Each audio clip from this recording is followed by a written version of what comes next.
салу тарауына баратын боламыз. Жалпы белсенділік күн өткен сайын азайып келе жатыр екен, иә. Давайте барынша белсенді болуға тырысамыз. Себебі сендер үшін өтіліп жатқан сабақ, сендерге кәдімгі белсенділік күткен бұйырса. Так, тағы да бізде кім бар мұнда? Оқушыларды бір жағынан қабылдап жатырмын. Сұрақтарың болса, всегда қоюға болады маған. Қазір 1 минут. 1 минут. Так. Оқушылар кіріп жатыр екен.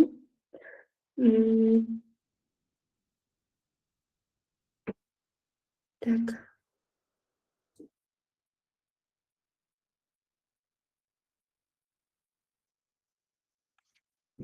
Қазір 1 минут күте тұрайық, өтініш.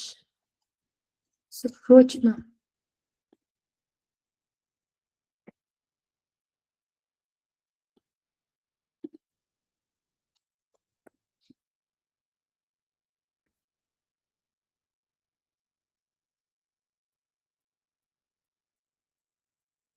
Жаңа менде химия сабақтары болды. Өзімнің оқушыларыммен химиядағы ең бастапқы тақырыптарды қайттан басынан оқыдық. Периодтық кестені, химиялық байланыс деген А деңгейлі тақырыптар бар ғой, ең басындағы. Сол тақырыптарды біз талдап шықтық.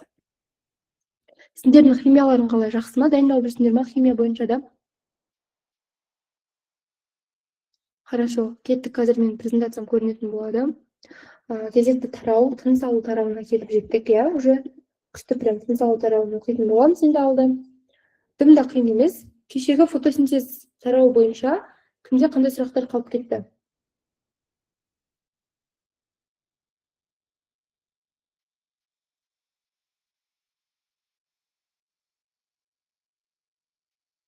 Хорошо, кеттік, бастайық. Тыныс алу тарауы, иә. Жақсы, біздің организмімізде бүкіл жасушаның ішінде энергия бар. Бұл жасушаның тірі екенін білдіреді негізінен энергияның болуы. Ол энергия АТФ түрінде болады. АТФ ол бізде химиялық зат. Оны басқаша нуклеотид деп айтады. Негізінен сендер ДНК-ны да, РНК-ны да қарайтын болсаңдар, олар да бізде нуклеотидтерден құралады. Мысалы, ДНК-ның бір нуклеотидте қандай нәрсе бар? Оның құрап тұрған, оның жаңағы бір ғана кішкентай бөлшегі нуклеотид. Осы нуклеотидті ашып қарайтын болсаңдар, ол жерде бізде бір азоттық негіз болады. Бір азоттық негіз аденин, гуанин, тимин, цитозиннің біреуі, аденин, гуанин, цитозин, тимин біреуі болса да, және де фосфор қышқылының қалдығы болады, және дезоксирибоза деп аталатын қант болады. Хорошо. Осы азоттық негіздердің біреуі және фосфор қышқылы мен дезоксирибоза екеуі қосылған кезде ДНК-ның бір нуклеотиді пайда болады. Тура сол сияқты АТФ те ол нуклеотид. АТФ құрамына не кіреді? Құрамына аденин, бір рибоза кіреді, қант рибоза деп тұрған 5 көміртегі бар. Және фосфор қышқылының 3 қалдығы кіреді. Хорошо. Бұл аденозиннің 3 фосфаттың құрамы тұрақсыз, себебі оның құрамында макроэнергиялық байланыстары бар. Макроэнергиялық байланыстары болғандықтан бұл жерде макроэнергиялық байланыстар керек кезінде ажырап кетеді. Фосфор қышқылдары олар бөлініп кетіп отырады. Аденозин 3 фосфатта 3 фосфор қышқылы бар, аденозин дифосфатта 2 фосфор қышқылы бар, аденозин монофосфат немесе АМФ-те тек бір ғана фосфор қышқылының қалдығы болады. Қай кезінде олар бөлініп шығады? Бізге энергия керек болған кезде фосфор қышқылдары бөлініп қалып отырады. Ол кезде АТФ-ке су қосылады. АТФ-ке су қосылатын болса, ол жерде АДФ түзіледі және бір фосфор қышқылының қалдығы бөлініп шығады. H3PO4. Хорошо? H3PO4 бөлініп кетіп қалады мына жақтан міне. Түсінікті? Мынаны біз гидролиз реакциясы деп айтамыз. Гидролиз су қосу деген сөз екен, иә. АТФ-тің гидролизі. Жақсы, бір АТФ егер де ыдырайтын болса, ол өзі 36 килоджоуль моль энергияны береді. Бұл сұрақ бізде бұрын өте көп келетін. сендердің алдарында да келді. Базада бар сұрақ. 2 АТФ ыдыраса, 30-да 6-ны 2-ге көбейте аласыңдар. Қанша болады? 72-де 1 килоджоуль бөлінген моль энергия болады. Хорошо. Жақсы. Осы жерге дейін түсінікті болса, осы бетті түсінсек, понять рукада бір бассаңдар болады. Хорошо. Дальше бізде әрі қарай Либман деген ғалым осы макроэнергиялық байланыстарды ашқан болатын. АТФ-тің нуклеотидтерден ДНК-ның құрамына кіріп тұрған нуклеотидтен басты айырмасы, ДНК-ның нуклеотидінде бір ғана фосфор қышқылы бар ғой, ал АТФ-те 3 фосфор қышқылы бар, иә? АТФ-тер қалай өндіріледі? АТФ-тер митохондрияда өндіріледі негізінен, бірақ та АТФ-тің өндірілуін сендер екіге бөлесіңдер. Біріншісі оттексіз кезең, екіншісі оттекті кезең. Оттексіз кезеңге оттегі қатыспай глюкозаның ыдырауы жүреді. То есть біз тамақ жейміз. Мысалы, қазір отырдың, сен сникерс жеп алдың, сосын ол сенің асқазаныңа барды. Асқазанда емес, ол бізде ішектерде әрі қарай сіңіріледі қанға. Қаннан әрі қарай ол жасушаға тасымалданады, иә? Жасушаға кіргеннен кейін, анау біздің глюкоза деген жеген тамағымыз, жаңағы ыдыраған ең кішкентай зат, осы глюкоза ең соңында бізде АТФ-ке айналу керек. АТФ-ке айналамын дегенше, глюкоза ең бірінші оттексіз ыдырайды әуелі. Бұл цитоплазманың ішінде жүреді оттексіз ыдырауы, хорошо? Оттексіз ыдырайды цитоплазманың ішінде. Митохондрияда оның оттекті ыдырауы жүреді. Митохондрияда оттекті ыдырауы жүреді. Түсінікті, иә?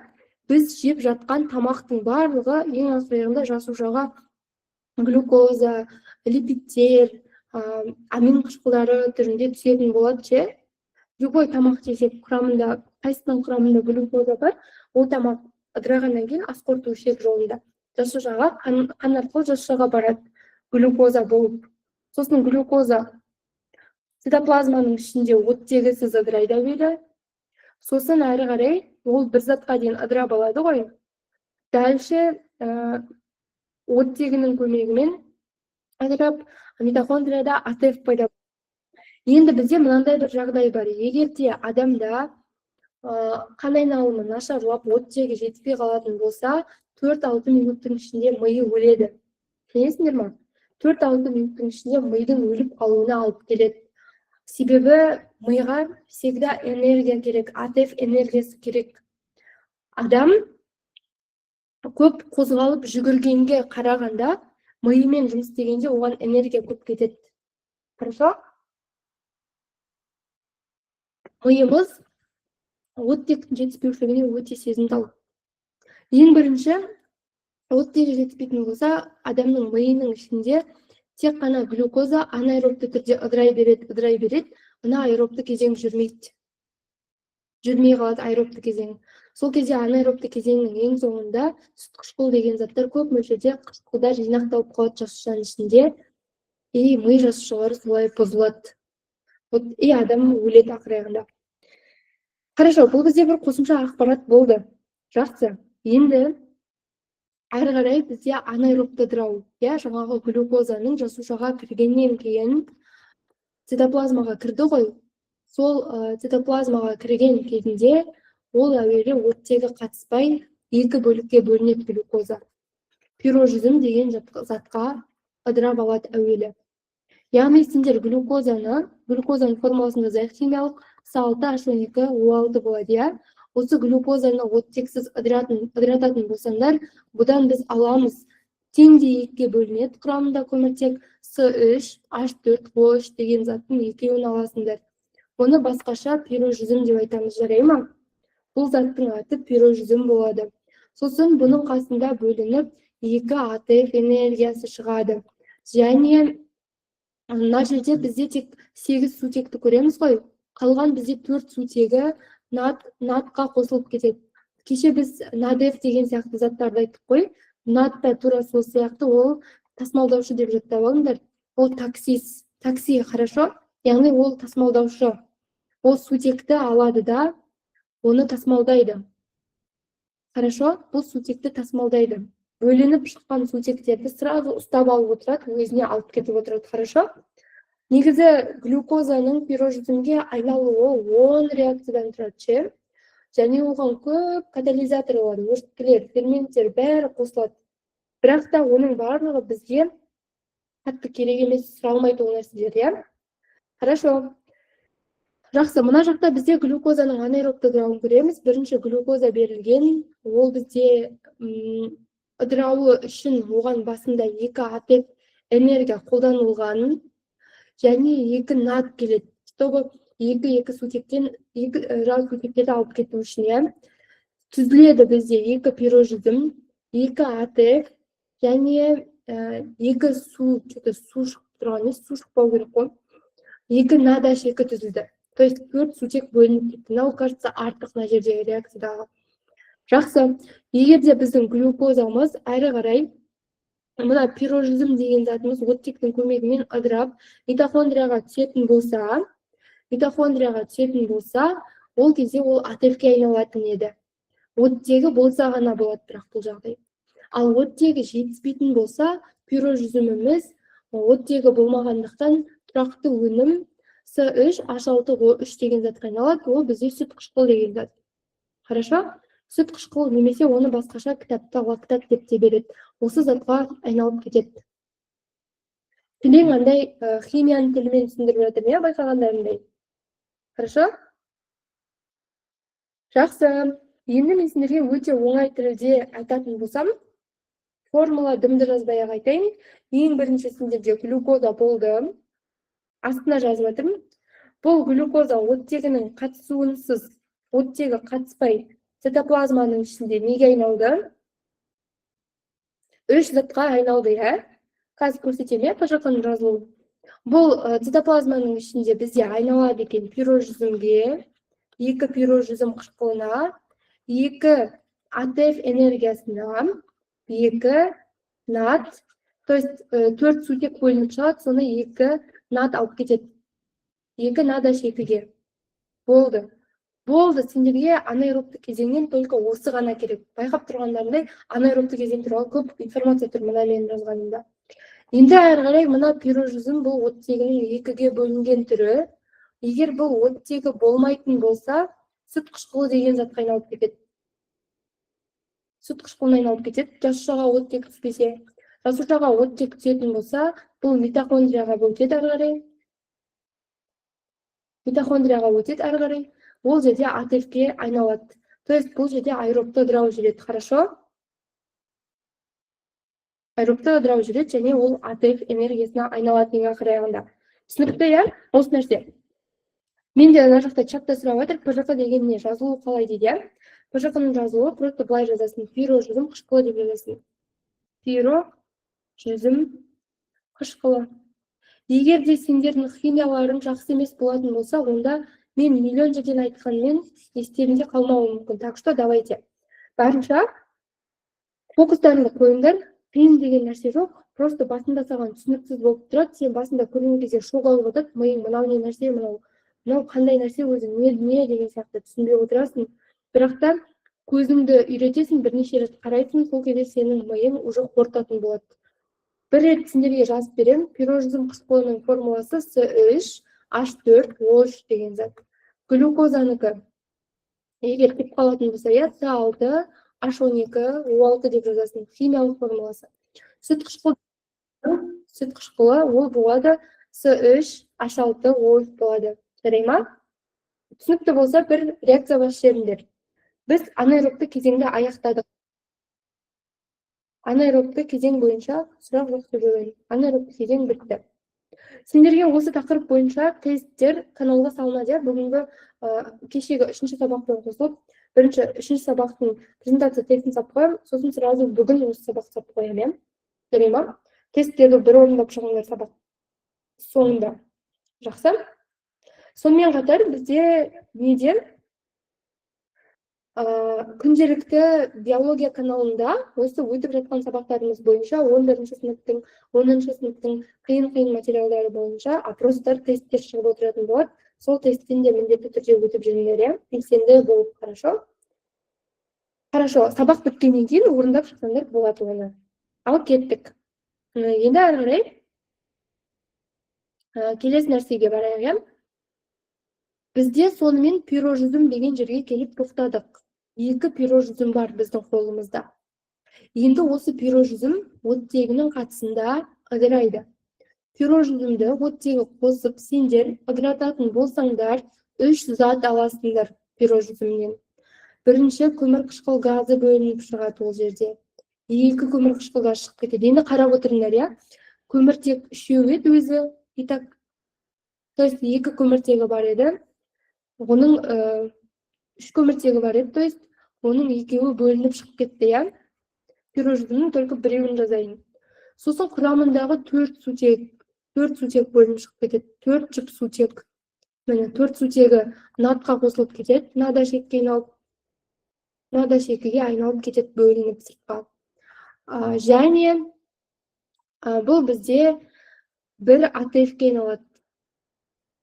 То есть қазір тұра тұрмын, ацетил коферментті жазып қойып, оған қазір күтетін бәрсін. Күтетін. Хорошо. Қайтадан жазайын, я? Жақсы. Сонымен оттегі қосылды. Пирожүзім не істейді әрі қарай? Енді бізде пирожүзім деген затымыз бұл сірке қышқылына туындысына айналады. CH3SO деген зат, мынау бізде сірке қышқылы дегенді білдіреді. Хорошо? Так, мына жақтан бірге көрейік қазір. Бір схеманы көрсеткім келіп тұр. Қараңдар. Мынау пирожүзім қышқылы. Осы пирожүзімнің құрамынан бір көмірқышқыл газы бөлініп кетеді. 2 сутек бөлініп кетеді. Және одан сірке қышқылы деген зат пайда болады. C3H4O3. Значит, бір көмірқышқыл газы шығып кетті. Бұған оттегі қосқан кезімізде. Және 2 сутегі натқа қосылып кетті. Нада шекі болды. Бір нат 2 сутекті қосып алып кетті. Және енді қалған заттармен құрамындағы біз құрастырып көреміз. CH3SO. Бұл зат бізде сірке қышқыл дегенді білдіреді. Кәдімгі үйдегі уксусымыз бар ғой, білеміз ба? Сірке қышқылға пайдаланатын, үйде жейтін сірке қышқылдарын тамаққа қосып, мынау сірке қышқылы деген зат. Бұл пирожүзіміміз оттегінің қатысында 3 нәрсеге ыдырады. 1 көмірқышқыл газға, 2 сутекке және сірке қышқылдың туындысына. Осы сірке қышқылдың туындысына келіп, енді бізде кофермент деген зат қосылады. Кофермент дегеніміз құрамы фермент сияқты жаңағы реакцияның жүруін тоже тездететін заттың біреуі болып келеді. Хорошо? Кофермент А қосылғанда бізде сірке қышқылдың екінші аты бар, ацетат деп аталады, білетін болсаңдар. Сол ацетатты біз ацетил деп алғанбыз бұл жерден. Хорошо? Ацетил, кофермент А. Осы нәрсе түсінікті болды ма? Түсінікті болса, бір реакцияларыңды күтемін сендердің. Шығып кеттім дейді. Хорошо. Кімде сұрақ бар? Бір қайталап айтайын ба? Бір қайталап жереміз ба? Понять руку басына дейсі қайталау керек болса.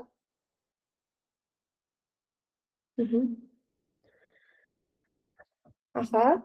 Тағы да қайталау керек болса, давайте. Понять руку бас жеріне. Кеттік. Басынан бір осы схемамен бір сызайық, я? Ең соңынан емес, нара қысайық, давайте. Жақсы. Сонымен бізде басында бізде глюкоза болды, я? Көргендеріндей. Бізде глюкоза болды. Хорошо, бізде глюкоза болды.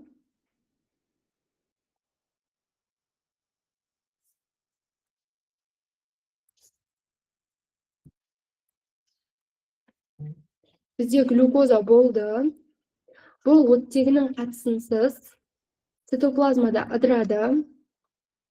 3 нәрсеге ыдырайды. Пирожүзім қышқылы, C3H4O3, 2 пайда болады. Қосылады оған 2 нада шекі. Яғни сутекке ыдырады.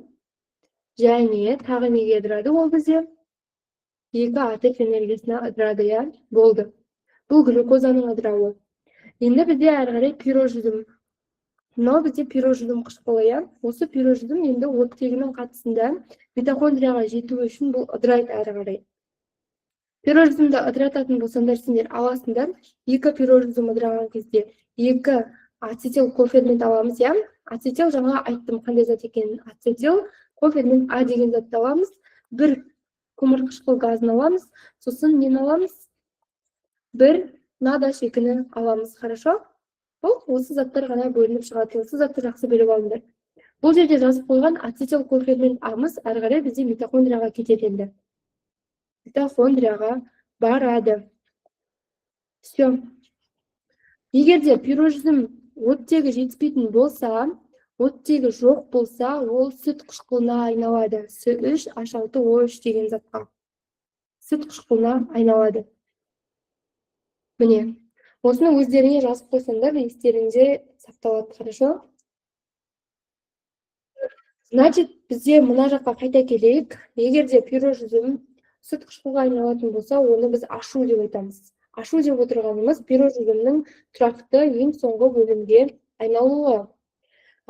Бізде бұл жерде сүт қышқылы деген зат көбінесе дене шынықтыру сабағында көп шаршап жүгіреміз, сол кезде дұрыс демалмаймыз, ентігеміз. Біз дұрыс демалмаған кезімізде бұлшықеттерге оттек дұрыс жетіспейді. Сол кезде біздің аяқтарымыз, қолдарымыз, жалпы денеміз ауырып қалатын байқаған шығармыз, иә. Дене шынықтыру сабағынан кейін келесі күні сенің аяқ қолдарың толық ауырып жүретін болады.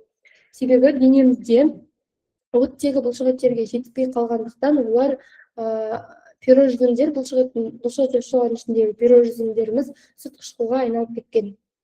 Сосын сол сүт қышқылдары олар біздің денемізді ауыртады. Сүт қышқылы көп мөлшерде жиналатын болса, олар бізде нервтерді тітіркендіреді.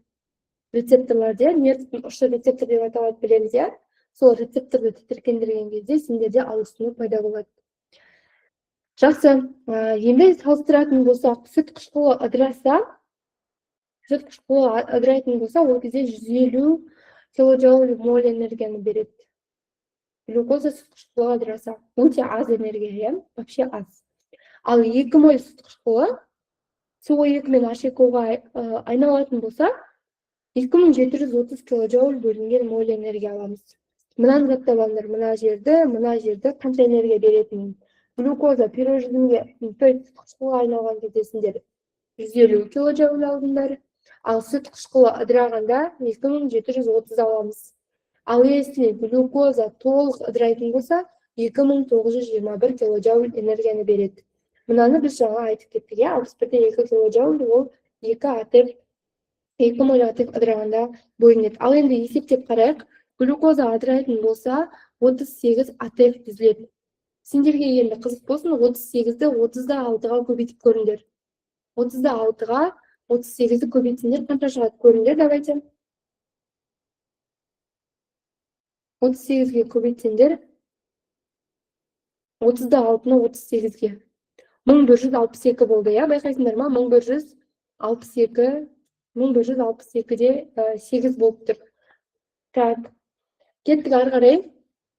Енді бізде келесі нәрсе. Кребс цикл туралы айтамыз. Бірақ тағы да бір сұрап алайын. Сендерге түсінікті болып жатыр ма осы жерге дейін айтқандарым? Мен жаңа нақты қайсысы маңызды, только сол информацияларды ғана сендерге сызып көрсетіп жатырмын, байқағандарындай, осыны біліп ал деген сияқты. Көп қатты мыжып отырудың ол тақырыпқа қатты бір керегі жоқ деп ойлаймын. Аха. Хорошо, Аяна мен Нұрайна түсінді. Тағы кім түсінді?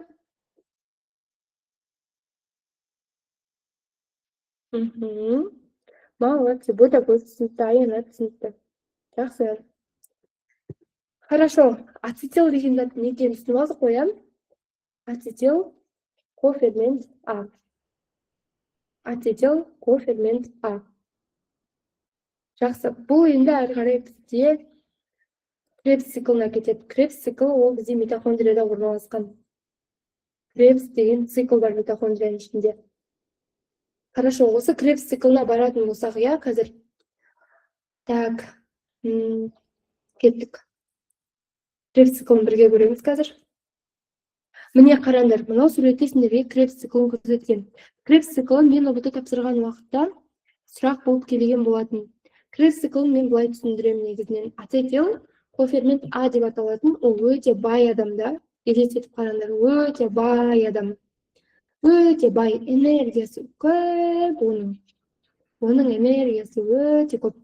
Типа ана Кребс циклына қарасыңдар, сендер типа казино немесе андай ойын ойнайтын жер болады, адамдар картамен байлар ойын ойнап отырады ғой, ақшасын тігіп, байқайтындар ма? Осы ацетил коферментта келеді да қымыздық сіркемен қосылып алады да. Кребс циклы бойынша айтып жатырмын, лимон қышқылына айналады. Болды, екеуі бірге команда болып кетті. Қарап тұрсыңдар, иә? Қымыздық сірке деген зат ацетил коферментаны өзінің командасына қосып алып, екеуі бірікті. Екеуі біріккен кезде енді олар менде лимон деп аталады, короче. Екеуінің группасының аты лимон болып кетті деп айтқандар. Енді бұлар ойнайды, короче. Сөйтсе олар екі сутегімен бір көмір қышқыл газынан айырылып қалады. Ұтылып қалады, короче. Сөйтіп екеуі енді кетоглутарлы қышқыл деп аталады енді бұдан кейін. Сөйтіп тағы да ойнайды, олар енді АТФ-терінен бір көмір қышқылынан, сосын бір сутегінен айырылып қалады. Байлықтары азайып жатыр, енді олар янтарға айналады. Янтарға айналған кезінде олар тағы да бір сутектерінен айырылады. Бұл сутекті фад қосып алып кетеді. Фад деген флавин аденин динуклеотид толық аты. Над деген никотинамид аденин динуклеотид. Хорошо, янтар еді, енді олар фумарға айналып кетті. Фумар болып тұрып, олар алмаға айналды. Ең соңында ацетил кофермент А-ның ештеңесі қалған жоқ, өзі жоғалып кетті вообще. Жоқ болып кетті, ал қымыздық сіркеге дым болған жоқ, өзінің бұрынғы орнына қайтып кетті. Осы нәрсе түсінікті болса, микрофонды ашам, бір айтып жіберіңдер. Давайте, кім маған қайтып айтып береді, қайталап менің айтқанымды? Кім айтқысы келеді? Звук ашып тұр. Кім қайталап айтып көргісі келеді? Айтсаңдар болады. Әлде мен таңдап алайын ба? Кеттік, Нұрайна айтып көреміз ба? Қайталап. Ботагөз. Осы Кребс циклы туралы ма? Тек Кребсті айтып көр, давайте. Мұнда, короче, пирожизм қышқылы болады. Пирожизм қышқылын ацетил куа болады. Ацетил куа ол бай болады, энергиясы көп болады. Ол казиноға келеді. Казинодан қымыздық сірке қышқылын көреді. Екеуі бірігіп, лимон қышқылы болады, атауы. Лимон қышқылынан олар 2H пен SO2-нен айырылып қалады. Одан кейін атауы кетоглутарлы қышқылы болады. Одан H2 мен АТФ-тен SO2-ден айырылып қалады. Одан кейін атауы янтар қышқылы болады. Одан H2 мен фаттан айырылып қалады. Яғни фат деген флавин аденин нуклеотид болады. Одан кейін аты фумар қышқылы болады. Фумар қышқылынан кейін алма қышқылы. Алма қышқылынан кейін қымыздық сірке қышқылын өзі қалады, ацетил куа көрінбей қалады.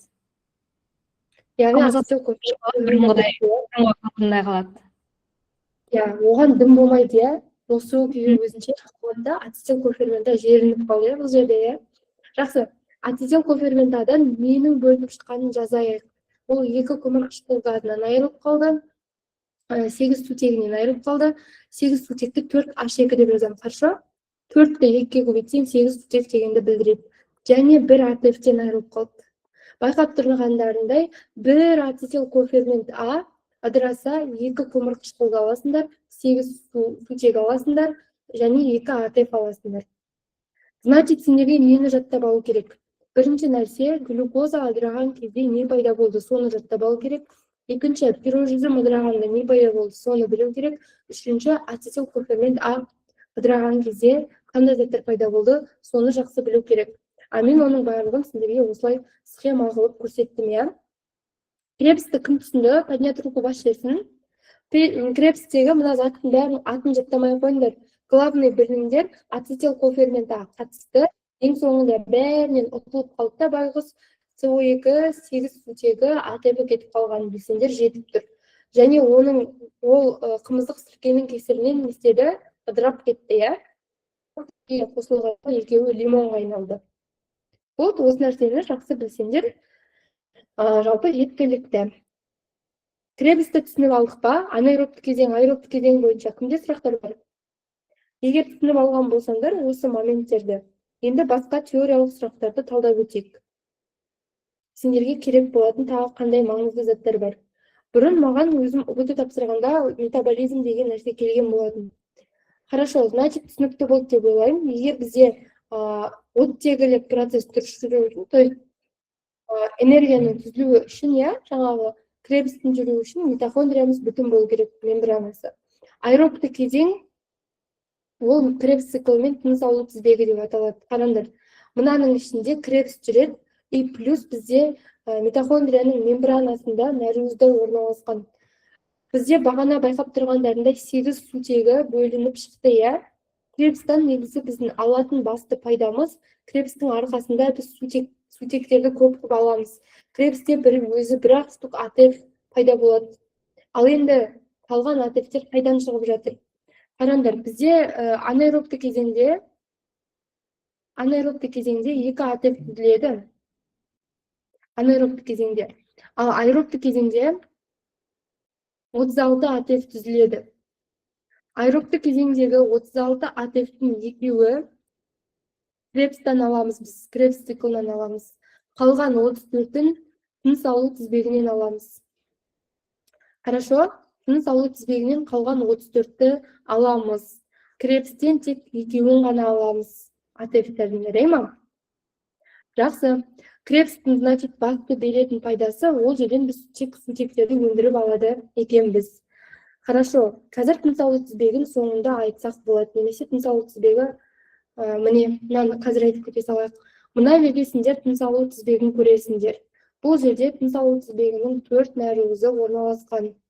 Бірінші нәруыз, екінші нәруыз, үшіншісі цитохром С және 4-ші нәруыз орналасқан бұл жерде. Және мынау бізде ішкі мембранында орналасқан АТФ синтетаза. АТФ синтетаза деп аталатын фермент. Хорошо? АТФ синтетаза ферментін көріп тұрмыз. Тыныс алу тізбегінің басты жұмысы, мына бөлініп шыққан сутектер бар емес па? Сол сутектерді екіге бөлу, сутектің электронына, сутектің протонына. Сутектің электрондары, олар бізде тасымалдаушы тізбек арқылы не істейді? Тасымалдаушы тізбек арқылы сутектің электрондары, олар бізде оттекке қосылады әрі қарай барып. Жасушаның мембрананың, бізде митохондрияның 2 мембранасы бар ғой. Қалған протондар мембранаралық кеңістігіне жинақталады.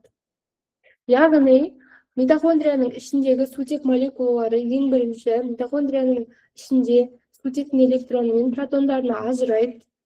Протондар мембранаралық кеңістікке бөлініп шығып кетеді. Электрондар тасымалдаушы тізбектер арқылы тасымалданады да, ең ақырында олар бізде оттегіге қосылады да, су пайда болады. Оттекке қосылып, суға айналып кетеді. Ал протондары, олар бізде АТФ синтетазаға барады. АТФ синтетаза протондарды алады. Бір фосфор қышқылы жетіспей жүрген АДФтерді алады да, сол АДФтерге сутектің протондарын қосады. Және фосфор қалдықтарын қосады, фосфор қышқылының қалдықтарын, солайынан АТФ түзеді. Осы жерде 36 АТФ пайда болады. Судың көмегімен. Хорошо? Тыныс алу тізбегіндегі просто басты нәрсе, екі нәрсе. Судың пайда болуымен 36 АТФ-тің пайда болуы, то есть 34 АТФ-тің, то есть 34 деп айтайын, 34 АТФ-тің өндірілуі. И болды. Осы тыныс алу тізбегі. Хорошо, бізде әрі қарай маңызды нәрсенің біреуі метаболизм. Жалпы адамның ағзасында заттардың алмасуы ол үшке бөлінген.